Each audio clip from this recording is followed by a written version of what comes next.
Hi, நான் இன்னைக்கு உங்களுக்கு கொத்தமல்லி ரைஸ் எப்படி பண்ணுறதுன்னு சொல்ல போகிறேன். இதுக்கு தேவையான திங்ஸ்: கொத்தமல்லி ஒரு கட்டு நல்லா அலம்பி வச்சுக்கணும், 4 பச்சை மிளகா, 4 வத்த மிளகா, குட்டி நெல்லிக்காய் சைஸுக்கு புளி, ஒரு துண்டு இஞ்சி, ஒரு வெங்காயத்தை நீள நீளமாக இது மாதிரி நறுக்கிக்கணும், முந்திரி பருப்பு 10 இது மாதிரி உடச்சி வச்சுக்கணும், உளுத்தம்பருப்பு 1 டீஸ்பூன், கடலைப்பருப்பு 1 டீஸ்பூன், கடுகு 1/2 டீஸ்பூன், ஒரு வத்த மிளகா, எண்ணெய் தாளிக்கிறதுக்கு தேவையான அளவு, 1 கப் அரிசியை இது மாதிரி சாதமாக குக் பண்ணி வச்சுக்கணும். இப்போ ஃபஸ்ட்டு மிக்ஸி ஜாரில் பச்சை மிளகா, இஞ்சி, புளி, வத்த மிளகா, அப்புறம் இந்த கொத்தமல்லி இது எல்லாத்தையும் நல்லா நைஸாக அரைச்சி எடுத்துக்கலாம். நம்ம இப்போ அடுப்பில் பேனை போட்டுட்டு பேன் ஹீட் ஆனதுக்கப்புறம் அதில் தாளிக்கிறதுக்கு தேவையான அளவு எண்ணெயை ஊற்றிக்கலாம்.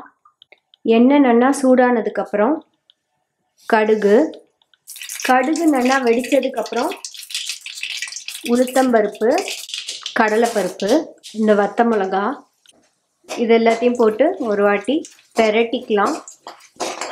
உளுத்தம்பருப்பும் கடலைப்பருப்பும் கொஞ்சம் கலர் சேஞ்ச் ஆனதுக்கப்புறம் இந்த முந்திரி பருப்பு இருக்கு இல்லையா, இதை போட்டுக்கலாம். முந்திரி பருப்பை போட்டு நல்லா ஃப்ரை பண்ணிப்போம். பருப்பெல்லாம் நல்லா வறுபட்டோன்னே வெங்காயத்தை போட்டுக்கலாம். வெங்காயம் நல்லா வதங்கணும், அது வரைக்கும் இதை நம்ம வதக்கிப்போம்.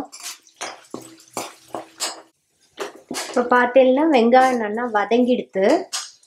இப்போ அரைச்சி வச்சுருக்கோம் இல்லையா இந்த பேஸ்ட்டு, அதை அப்படியே ஊற்றிக்கலாம். இப்போ இந்த கொத்தமல்லி பேஸ்ட்டை நம்ம அந்த பச்சை வாசனை போகிற வரைக்கும் நல்லா வதக்கிக்கலாம். ஒரு 5 நிமிஷம் நல்லா வதக்கணும். இப்போ பார்த்தீங்கன்னா 2 நிமிஷம் ஆகிடுத்து. நம்ம இதில் இதுக்கு தேவையான அளவு சால்ட் போட்டுக்கலாம். சால்ட்டை போட்டு நல்லா ஒரு வாட்டி வதக்கிக்கோங்க. இப்போ பார்த்தீங்கன்னா நல்லா வதங்கிடுத்து, அந்த பச்சை வாசனை எல்லாம் போயிடுத்து. இப்போது இதில் சாதம் குக் பண்ணி வச்சுருக்கோம் இல்லையா, அதை ஆட் பண்ணிக்கலாம்.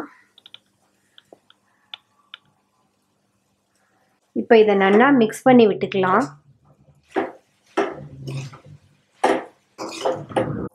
கட்டி இல்லாமல் நல்லா மிக்ஸ் பண்ணி விடுங்க.